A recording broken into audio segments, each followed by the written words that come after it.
Been drinking more alcohol for the horse to nasa.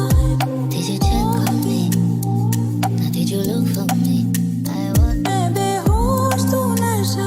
ऐसी मोह की दशा मेरा चैन रैन नैन अपने साथ ले।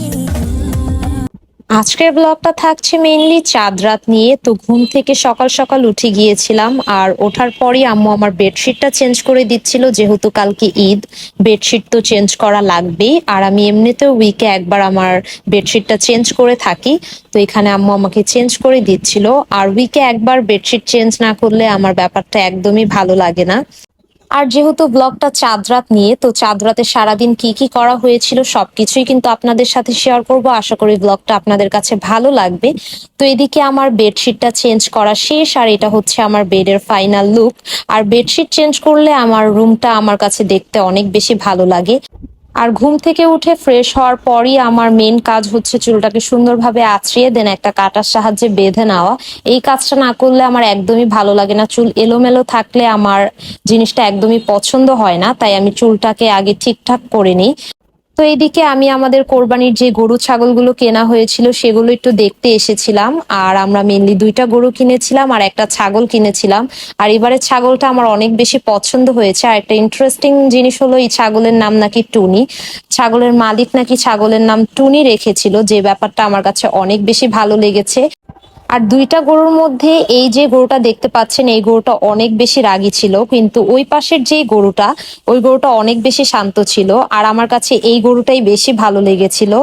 আর এখন আপনাদের সাথে বেস্ট একটা স্ন্যাক্স এর রেসিপি শেয়ার করব, যেটা ঈদে বানানোর জন্য পারফেক্ট হবে। আর সেটা হচ্ছে চিকেন ডোনাটের রেসিপি। তো চিকেন ডোনাটটা বানানোর জন্য প্রথমে এখানে আমি দুইটা মুরগির ব্রেস্ট পিসকে কিমা করে নিয়েছি। দেন এখানে আমি 3 টেবিল চামচ পরিমাণ পেঁয়াজ কুচি আর স্বাদ মতো কিন্তু মরিচ কুচি দিয়ে দিলাম। আর এখন একটু আমি ধনেপাতা কুচি দিলাম, 1 স্লাইস আমি লেবুর রস দিলাম।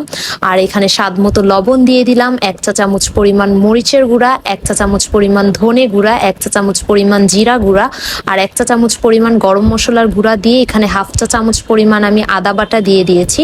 আর দুইটা আলুকে আমি সেদ্ধ করে নিয়েছি। দেন এটাকে চটকে আমি চিকেনের ভিতরে দিয়ে দিলাম। আর সবগুলো ইনগ্রেডিয়েন্টসকে এখন সুন্দরভাবে কিন্তু মাখিয়ে নিতে হবে। কিছুক্ষণ সুন্দরভাবে মাখিয়ে নেওয়ার পর এখন আমি এখানে 4 টেবিল চামচ পরিমাণ কর্নফ্লাওয়ার দিয়ে দিচ্ছি। আর কর্নফ্লাওয়ারটা দেওয়া হলে আবারও কিন্তু চিকেন কিমার সাথে সুন্দরভাবে কর্নফ্লাওয়ারটাকেও মাখিয়ে নিতে হবে। সুন্দরভাবে মাখানো হলেই কিন্তু আমাদের ডোনাট বানানোর জন্য চিকেন কিমাটা রেডি হয়ে যাবে। আর আম্মু আমাকে চিকেন ডোনাট গুলো বানাতে হেল্প করছিল, কারণ যেহেতু আমি ভিডিও করছিলাম তাই আমি বানাতে পারছিলাম না। আর অবশ্যই ডোনাট গুলো বানানোর আগে আপনারা হাতে একটু তেল মেখে নেবেন, যাতে হাতে কিছু লেগে না থাকে। ফার্স্টেই আপনারা আপনাদের পরিমাণ মতো চিকেন কিমা নিয়ে নেবেন। দেন এটাকে কাবাবের মতো করে শেপ দিবেন, আর মাঝখান দিয়ে আঙুলের সাহায্যে একটু ছিদ্র করে দিলেই কিন্তু ডোনাটের শেপটা একদম হয়ে যাবে। আর আপনারা চাইলে বড় ছোট করে বানাতে পারেন, এটা আপনাদের পছন্দ মতো। আর অবশ্যই ডোনাটটা যেই ট্রে অথবা প্লেটে রাখবেন ওইখানটাতে একটু কর্নফ্লাওয়ার ছিটিয়ে দিবেন, যাতে ডোনাটগুলো লেগে না যায়। আর এই ডোনাটের রেসিপিটা কিন্তু অনেক বেশি ইজি, আর এটা খেতেও অনেক বেশি মজা হয়। আর ঈদে যেহেতু সবার বাসায় কম বেশি গেস্ট এসে থাকে, তো আপনারা চাইলে কিন্তু এটা সুন্দরভাবে বানিয়ে ফ্রোজেন করে রেখে দিতে পারেন। আর সবগুলো ডোনাট বানানো হলে এখন এই ডোনাটগুলোকে আমি ফ্রিজে রেখে দিব 1 থেকে 1.5 ঘন্টার জন্য। দেন এগুলো যখন একটু সেট হবে তখন বাকি কাজগুলো করব। আর মোট 23টা ডোনাট হয়েছিল, এখানে আমি সবগুলো দেখাইনি। তো 1 থেকে 1.5 ঘন্টা পর এখন আমরা ডোনাটের বাকি কাজটা কিন্তু করব। তো ফার্স্টে একটা ডোনাট নিলাম, দেন এখন এটাকে ডিমে সুন্দরভাবে চুবিয়ে নিতে হবে। আর ডিমে ভালোভাবে চুবানোর পর এখন আমরা এটা ব্রেড ক্রামে দিয়ে দিব। আর ব্রেড ক্রামে ভালোভাবে কোট করে নিলেই কিন্তু আমাদের ডোনাটগুলো রেডি হয়ে যাবে। আর এই ডোনাটটা কিন্তু ছোট বড় সবার কাছেই মোটামুটি অনেক বেশি ভালো লাগবে, তো আপনারা একবার বানিয়ে ট্রাই করে দেখতে পারেন। আর যেহেতু আমরা ডোনাট গুলো ফ্রোজেন করে রেখে দিব, আর আপনাদের বাসায় যদি মেহমানও আসে, সর্বোচ্চ আপনার 5 থেকে 10 মিনিট লাগবে এই ডোনাট গুলো ফ্রাই করে মেহমানদের সামনে সার্ভ করে দিতে। তো আপনারা চাইলে কিন্তু এটা বানিয়ে রেখে দিতে পারেন। তো এইদিকে আম্মু একে একে সবগুলো ডোনাটই কিন্তু আমাকে রেডি করে দিচ্ছিল। আর এইদিকে আমাদের ডোনাট গুলো বানানো কিন্তু একদম শেষ। এখন একটা বক্সে এগুলোকে সুন্দরভাবে ফ্রিজে রেখে দিলেই কিন্তু হবে।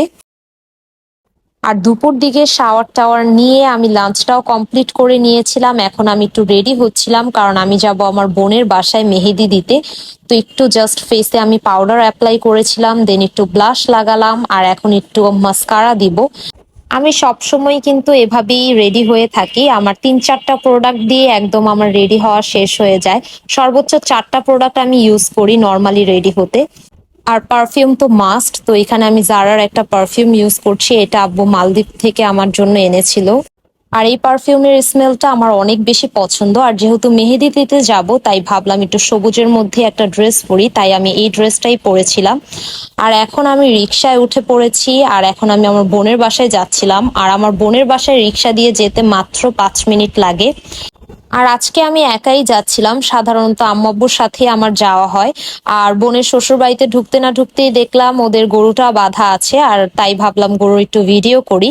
আর ওদের গরুটাও কিন্তু অনেক বেশি সুন্দর হয়েছে, আর গরুর কালারটাও অনেক বেশি সুন্দর ছিল। আর আমি আমার বোনের বাসায় আসলে একদম নিচের থেকে আমার বোনকে ফোন করি, বাট আজকে আমার বোনকে ফোন করার পরও আমার বোনের গেট খুলতে 1 মিনিট লেট হয়েছিল। সবসময় আমার বোন গেট খুলে রেডি হয়ে দাঁড়িয়ে থাকে। আর এখন আমি আমার বোনের রুমে একটু ভিডিও করছিলাম। আর আমার বোন অনেক সুন্দরভাবে রুম অর্গানাইজ করে রাখে। আর এদিকে আমার এক হাতের মেহেদি দেওয়া হচ্ছিল। আর এই ডিজাইনটা দেখিয়ে আমি দিতে চাচ্ছিলাম, একটু চেঞ্জ হয়েছে, বাট আমি সেম টু সেম এই ডিজাইনের মতোই দিয়েছিলাম। আর কি মেহেদিটা আমি আর একটু লং করেছিলাম, মেহেদির ডিজাইনটা একটু শর্ট ছিল। তো এখানে আমার এক হাতের মেহেদি দেওয়া কিন্তু শেষ। আমি একদম 2 হাতে দিয়ে দেন আপনাদের সাথে ফাইনাল লুকটা শেয়ার করছি। আর এটা হচ্ছে আমার 2 হাতের মেহেদির ফাইনাল লুক। আর আমার বোন কিন্তু বরাবরই অনেক সুন্দর মেহেদি দেয়, আর আমার মেহেদির ডিজাইনটা অনেক বেশি ভালো লেগেছিল। আর আমার বোনের বাসায় আসতে না আসতে আমার বোন আগের থেকে এতগুলো নাস্তা এনে রেখেছিল। আর স্পেশালি এই কেকটা আমার জন্য আনা হয়েছিল। যেহেতু দুপুরে আমি লাঞ্চ করেই মেহেদি দিতে চলে এসেছি, তাই আমার পেটে জায়গা ছিল না, তাই 2-1টা আইটেম আমি জাস্ট ট্রাই করেছিলাম। আর পিজাটার টেস্টটা আমার অনেক বেশি ভালো লেগেছে, কারণ পিজাটা অনেক বেশি ঝাল ছিল। আর এই আইটেমটাও মোটামুটি ভালো ছিল। আর ভিডিওতে আপনারা এখন যে বাচ্চাটাকে দেখতে পাচ্ছেন, সেটা হচ্ছে আমার বোনের জায়ের ছেলে। আর ও অনেক বেশি কিউট, সবাই কিন্তু ওকে মাশাল্লাহ বলবেন দেখে।